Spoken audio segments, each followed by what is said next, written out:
Hey, everybody, this is Brian Kapple. I'm your Athens, Ohio Realtor with the Athens Real Estate Company. Hey, a short one today. I downloaded a bunch of, I guess, FAQs from National Association of Realtors. It's made for consumers.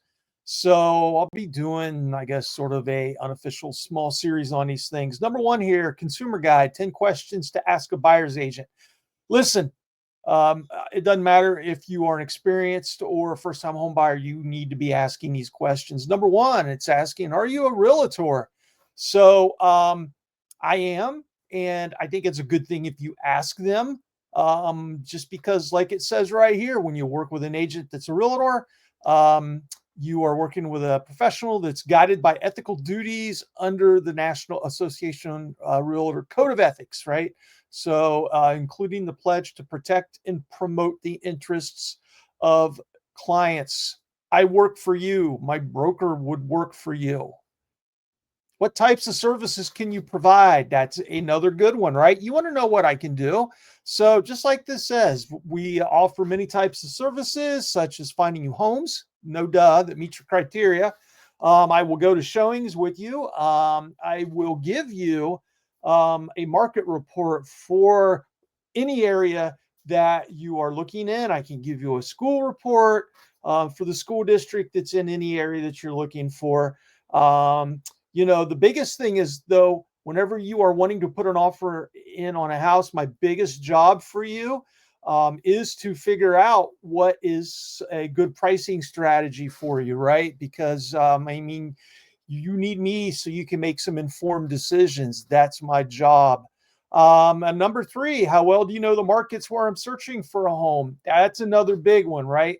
I don't take listings in areas that I don't work in. If I don't have MLS access to the area, more than likely, unless like a seller wants to do an appraisal to give me a pricing strategy from that end.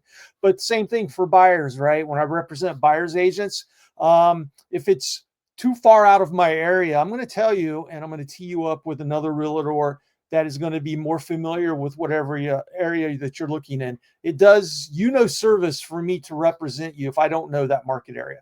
So when we sit down and we start talking, you will know what areas that I cover, right?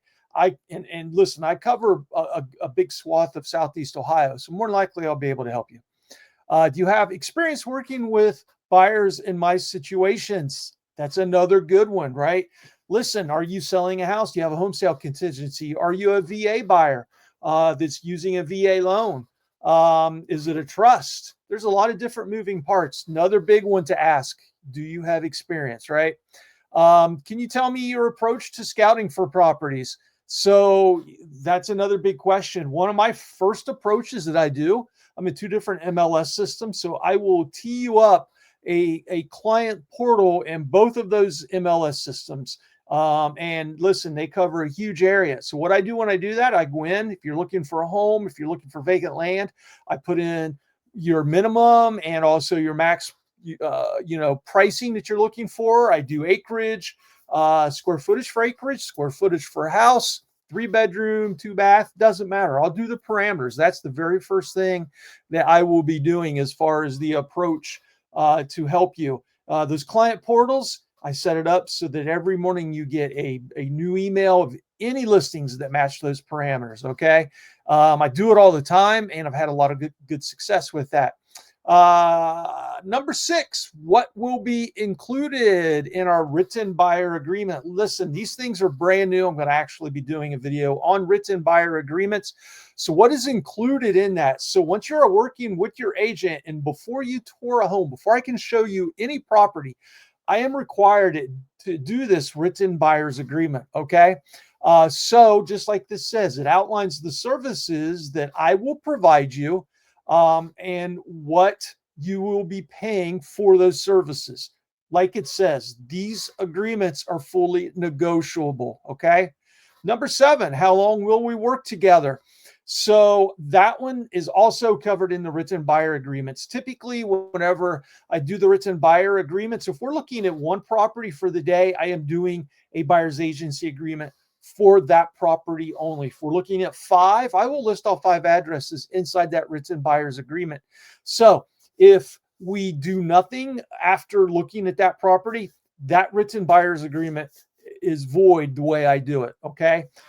If we do an offer to purchase that's accepted, then that written buyer agreement stays in force during the full duration of that process, going through the contingencies for home inspection, for appraisal, for whatever else we need to do for the lender. And then that written buyer's agreement will expire as soon as the closing happens, and then it's over. Okay.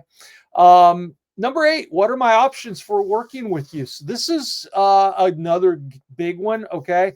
So I'm just going to read it from this because this bullet point really nails it. So agent compensation is fully negotiable, like I said before, and can take on many forms such as a flat fee, a percentage of the purchase price, or an hourly fee. I don't do hourly fees.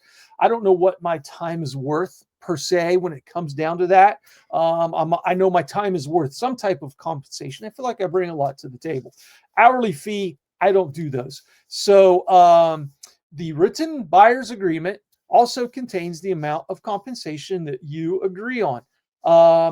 You can also ask the seller to pay the compensation as well. And sometimes they, are going to pick it up, right? So that's all part of the purchase offer negotiation. All right. In cases where sellers offer a concession, you may be able to use the funds to pay your broker for the value and services they provided you. That's something else. Number 9, can I recommend service providers who can help you obtain mortgages, make home repairs, or support other closing tasks? I do that by law in Ohio. When it comes to home inspectors, I have to give you a list of at least 3. Sometimes I'll give you more than that. Usually I'll give you a list of 3, tell you to do your due diligence, look up the Google business profiles, anything like that. I also have a host of lenders that I use that I've had really good success with. And just like some of these questions, like what kind of services do they bring to the table? Do they have experience with certain types of consumers and things like that? Again, I'm going to give you a list of those, and you, again, can do your due diligence, right? I don't like just giving you one option. I feel like that, for one thing, I don't want to look like there's any favoritism that I'm leaning towards one specific provider. So I give you lists, and then ask you to do your own due diligence. Number 10, do you have references I can speak with? Absolutely. If you ask for any references, I will network you with any of my past clients. I also have a very robust Google business profile that have quite a few reviews as well that I can give you some of those at the same time. All right. Hey, listen, so there you have it, right? 10 questions that you need to ask your buyer's agent if you're thinking about buying a house. Listen, everybody, this is, again, Brian Kapple with the Athens Real Estate Company. I'm your Athens, Ohio Realtor. Be sure to like, share, or subscribe to my videos. I want to get them out there as far as I can. Hope everybody has a great day. Thank you so much for listening to me.